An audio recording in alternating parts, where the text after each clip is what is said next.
Chapter 11. The Catacombs. Shortly after the breakup, a college student from church approached me. She'd heard I was looking to move out of my parents' home and share an apartment with someone. I didn't know her personally, except that she was a Christian, and that was all that mattered. We rented a 2-bedroom, 2-bath place on Coffee Road. It was the perfect arrangement. I didn't know her, and she didn't know me. Consequently, we didn't share friends, we didn't share phones, we didn't share food, and apparently, I didn't share in cleaning the kitchen. At least, that's what she told me. It was the late 60s and early 70s. Hippies and free love were spreading across our town and across the country. Bare feet, long hair, empire dresses, communes, and hitchhikers were everywhere.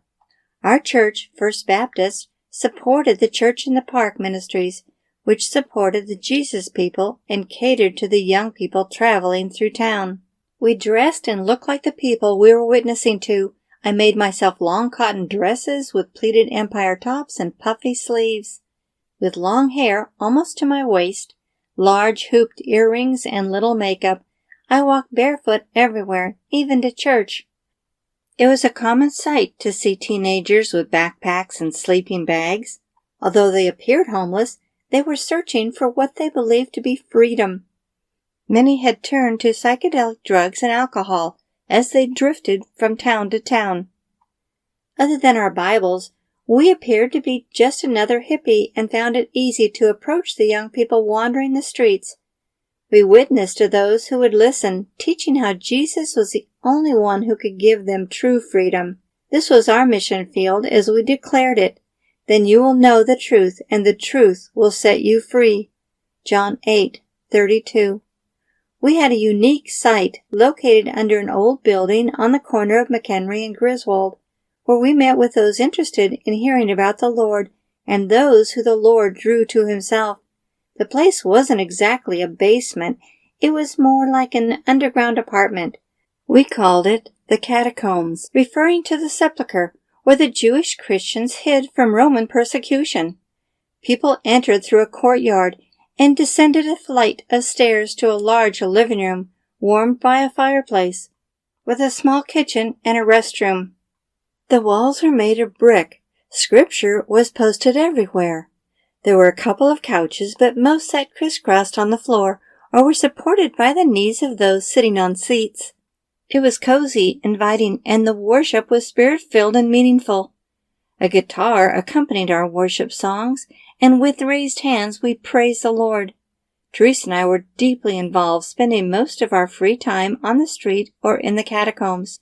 Teresa would say off-the-wall and unexpected things that always had me laughing. One morning she was telling a visitor who was drinking coffee that it would turn his toes black. It was her usual ranting against caffeine. Suddenly it occurred to her that the man she was speaking with was African American. Attempting to save face, she stuttered, "And green, and blue, and red." I can still see the look on her face as she searched for the right words. Whereas the visitor didn't seem to notice her embarrassment at all. Other than Sunday afternoons when sermons were preached in the park, we met at the catacombs for Bible studies, sermons, and testimonies almost every night. Transient hippies came nightly looking for warmth, food, and answers to their questions. God gave us biblical responses, and eventually the Lord drew many to his saving grace. As the catacombs grew and the hippie population increased, there was a need for more places to accommodate the growing numbers. My roommate and I transformed our little apartment into a haven for young women needing a place to crash. The more involved we became, the stronger our faith increased as we witnessed souls turning their lives over to Christ. The Lord presented us with unexpected food and income. It was a wonderful time. God taught us to trust him for all our needs. We had girls sleeping in our living room, dining room, and bedrooms. They provided heartwarming as well as humorous experiences. Coming home from work, I found one of our new converts, Kittens, had defecated on her jeans. It had been turned loose to wander into my room. The whole place smelled. I could hardly wait for her to return to clean it up. Before I had even finished describing the incident, she became agitated and exclaimed, "You didn't wash them, did you?" Hesitating, I answered, no. With a sigh of relief, she said, "We vowed never to wash our jeans. We call them originals." She scraped off the puddle of goo and wore them the following day. It wasn't long before we needed a larger place to house all the women passing through. We gave up our apartment and moved into a house where a couple of women from church became the guardians. They took care of the girls during the day, while my roommate and I worked to support everyone's needs, food, toiletries, etc. The church paid the rent. My dream of becoming a nurse or going back to college had fallen through the cracks, and my life had become more complicated. Most of the people involved with the church in the park were young, single adults. We shared a love for the Lord and the common goals of seeing others brought to Christ and growing spiritually. The atmosphere also gave plenty of opportunity for falling in love. There was a gentleman in the group, Tom. He was a recovering alcoholic but stated the Lord had cured him, and he had no desire to ever drink again.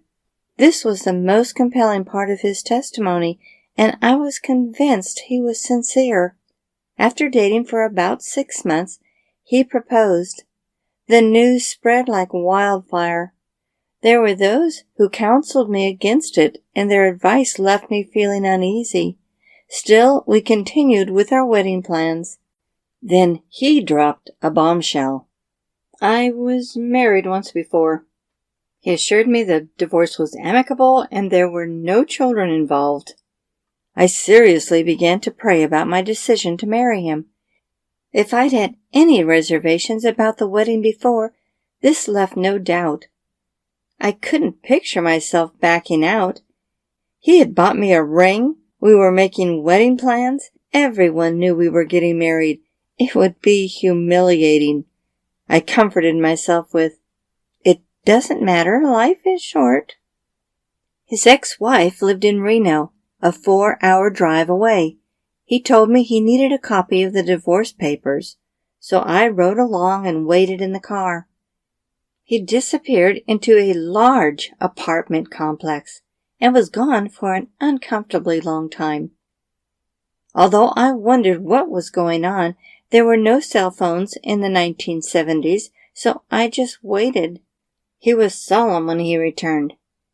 The meeting was good. She was totally understanding and wished us well. Then, taking my hand, he turned toward me and confessed, she never filed for divorce. Pulling my hand back, I yelled, "What? You're still married?" He assured me the divorce wouldn't take long.